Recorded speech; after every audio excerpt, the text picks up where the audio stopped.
Hey everyone, Charlie here. I got a text message from our last group text message from a number I didn't recognize. Probably JP. Sorry, I didn't recognize your number if that was you, JP. But in any case, asking me what my cutting stand is made of. The short answer to that is it isn't a cutting stand, which really doesn't answer the question at all. This was originally a punching pole of some sort. That my unit had as donated exercise equipment. I tried originally just practicing on it without any sort of actual padding until it broke at one of the joints.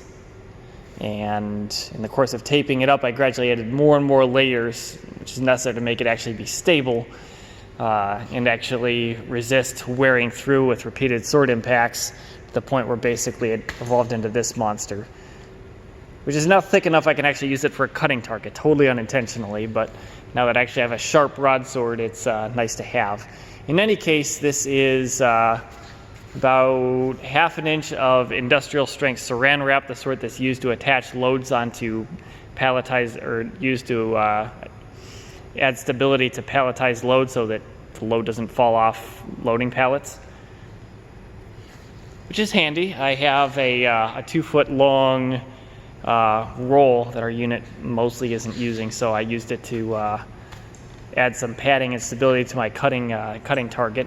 Below that, it's corrugated cardboard, 100-mile-an-hour tape, duct tape, athletic tape, masking tape, basically a lot of tape that can both keep the different ends of this now broken joint from separating and also add some padding onto the actual pole itself, because I want to try and get some more longevity onto this thing rather than just trying to buy another one and then denting that. So anyway, that's what it is. The problem I run into is, well, twofold. A, it's no longer a straight rod anymore, complementing me breaking that joint. It keeps on wanting to flex in the middle, which makes it, it's changed the center of balance.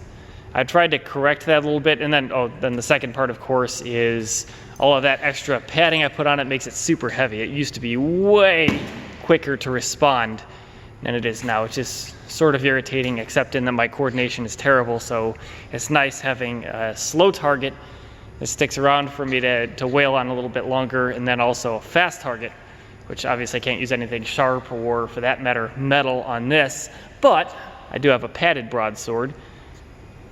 It doesn't have that same satisfying metal ring to it, but at the same time, if you're wanting to do speed practice, obviously it's more effective when you have two hands and you're not recording with the other one.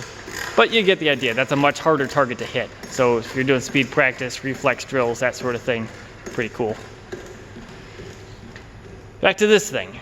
This is more of a challenge. This is my very crude, poorly engineered attempt to get this thing to retain some sort of center of balance and not just topple over to the floor. Yeah, I just got lazy with the weights.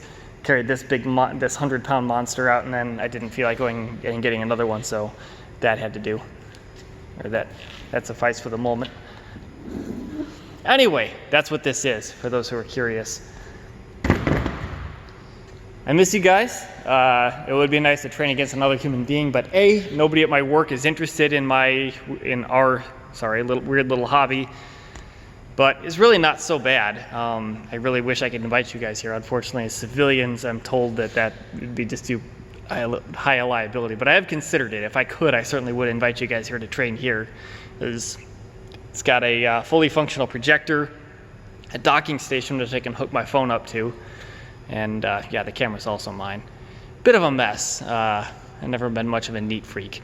But fully functional projector that connects to a docking station. I can stream Netflix, Amazon Prime, whatever into my phone and project it onto the screen, and then obviously it's multifunctional. I can do other stuff other than just wail on my various targets. I did show you guys Captain Punchy Face, my combatives dummy. I had that in here for a while, but even as easygoing as my boss is about my weird hobby, having a fully stuffed dummy attached to a pull-up bar just randomly in the middle of the floor was a bit much, so that idea got poo-pooed. But then more importantly, she told me that I could I could bring it in here so long as I didn't leave it in here as a stationary object like I did with these. Technically, these are actually unit equipment. I may end up having to buy another one of those after I leave company command. This thing seems like it's doing okay, although I attempted to use my halberd on it, which you can see how well that worked out here. Did actually damage the bag, but it seems to have somehow bent the neck. Not rated for a halberd, more meant for just regular punching. Anyway, I got sick of hauling Captain Punchy Face and his 140 pounds of glory into and out of here every day because I'm lazy and it's a lot of work to carry a 6 foot, 140 pound dummy in and out along with his pull-up bar base. Then secondarily, the other problem I ran into is, it's nice to be able to train like Duplieren and Moutieren and other stuff that actually requires manipulation of a sword, which I could get Captain Punchy Face to hold. But the problem I ran into is, unlike these, Captain Punchy Face is stationary. So don't have the challenge of trying to hit a moving, responsive target. I never had the engineering skill to get him to actually move in response to contact, at least not the way that I thought would be realistic, or like not in such a way that would actually realistically simulate combat. Like, obviously there's resistance when you hit the sword, but I mean, it doesn't move. I couldn't figure out how to make him into a marionette. So if you guys have any engineering insights that you could loan to me for the purpose of making this stuff better, it'd help. But as it is, it doesn't work out too badly. I can basically I can't do anything that actually involves manipulating a sword, but as far as like training like the 4 openings and stuff, both of these bags work pretty well for that purpose.